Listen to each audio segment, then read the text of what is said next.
Exato. O que é importante a gente frisar, natural, quando a gente está falando de luminosidade, né? É um custo-benefício, né? O que cabe no seu bolso. Então a gente pode trabalhar com diferentes tecnologias, mas o que a gente tem que se ligar é, cara, o importante é a gente começar, né? E aí a gente ter acesso a esse tipo de tecnologia que ela é mais barata, polui menos, né? Então a gente tinha aquelas lâmpadas de sódio que super legal, a durabilidade delas não era tão grande e a gente tem um problema muito grande com descarte, né? Então os chips on Sim, boards e os quantum boards também vêm para ajudar a gente nesse processo de como deixar esse lixo que a gente produz no cultivo bacana. mais Fora o sustentável. consumo de energia propriamente dito, né? Que consome muito mais Exatamente. nesse sentido A para ter essa eficiência, né? eficiência luminosa. A eficiência, a gente está falando de outro patamar de eficiência mesmo, na relação ali consumo e potência dissipada de energia, né? O Matheus Melo está fazendo uma pergunta aqui que ele falou que usa um refletor de 100 watts branco frio no vegetativo e as plantas reagem muito bem. Tá certo usar o branco no vegetativo? O branco é muito bom para o vegetativo, tá? Ele ajuda muito nesse processo ali. Então faz todo sentido ele tá utilizando e as plantas vão receber muito bem. De novo, né? O branco ele também vai estar emitindo, se for um COB, né? Se for um COB, um full spectrum, desculpa, ele vai estar emitindo todas as faixas de frequência com um pico nas cores mais claras, né? Então, Exato. às vezes a gente vê roxo, a gente vê amarelo, a gente está vendo o pico de frequência luminosa que aquele diodo está emitindo, né? Então, Exato, exato.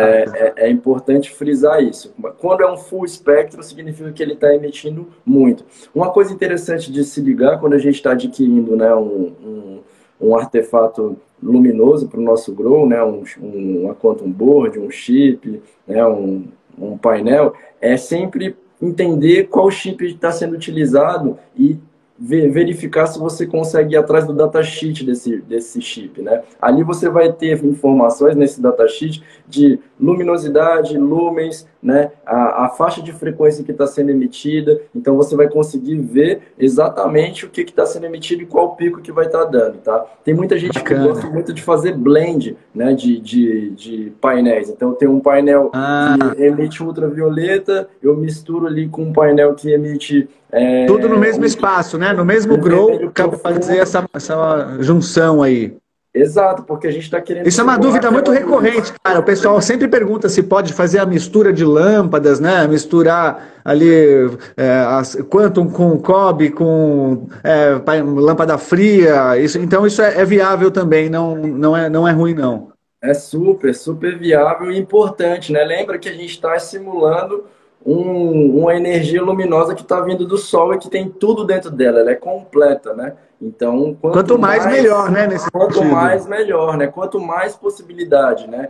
De radiação a gente oferecer para essa planta, radiação luminosa, né? A gente vai estar oferecendo para ela o melhor do desenvolvimento. Muito bacana. Show de bola.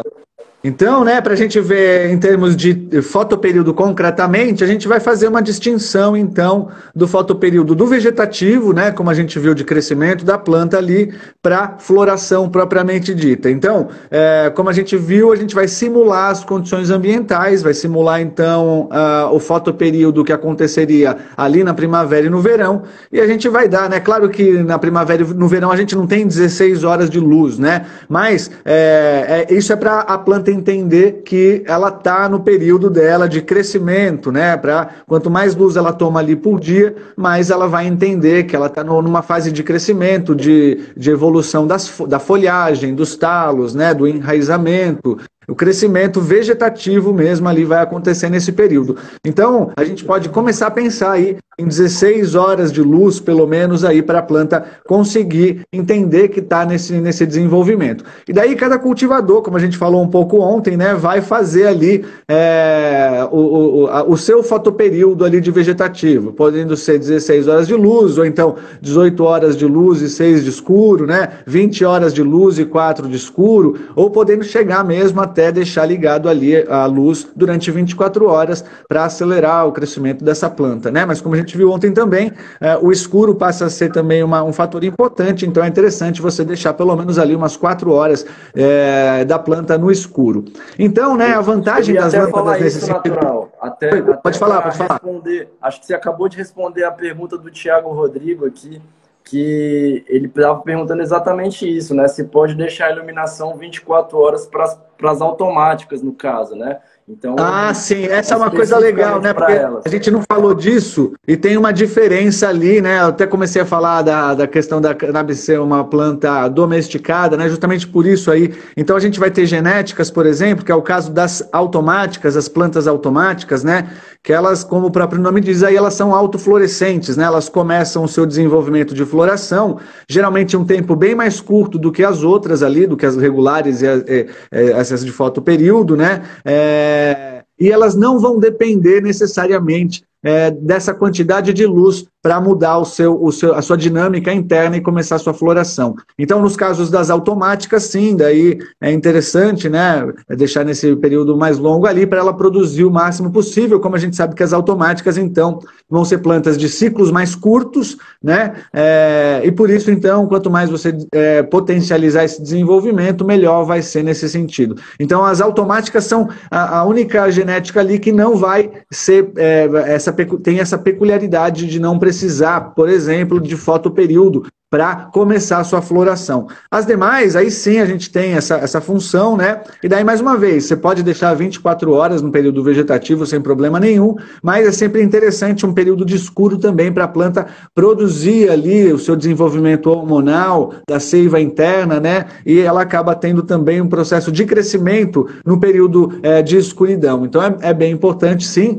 E daí a gente vai ter uma distinção para a floração, então. Quando a gente diminui, seja lá o período que você tiver ali fazendo, né? Quando a gente diminui essa quantidade de luz para 12 horas de claro e 12 horas de escuro, como acontece lá no outono, a planta então você vai induzir essa planta a começar a sua floração. E daí isso pode acontecer com um mês, você pode deixar um vegetativo de um mês e já colocar para floração no mês seguinte. Em última instância, você poderia deixar até já desde que ela nasce, nesse período de 12 por 12. A questão é que vai ser uma planta de pequeno pote, que vai desenvolver pouco ali, né? Então, e também você pode fazer o oposto, deixar a tua planta nesse sistema vegetativo de fotoperíodo por 4 meses, 3 meses, para ela desenvolver o máximo possível de ramificações, né? E você conseguir trabalhar essa planta, como a gente vai falar ali no último dia, né? Com as técnicas de estresse ali, né? Das podas, das amarras. Então, um período longo vegetativo nesse sentido favorece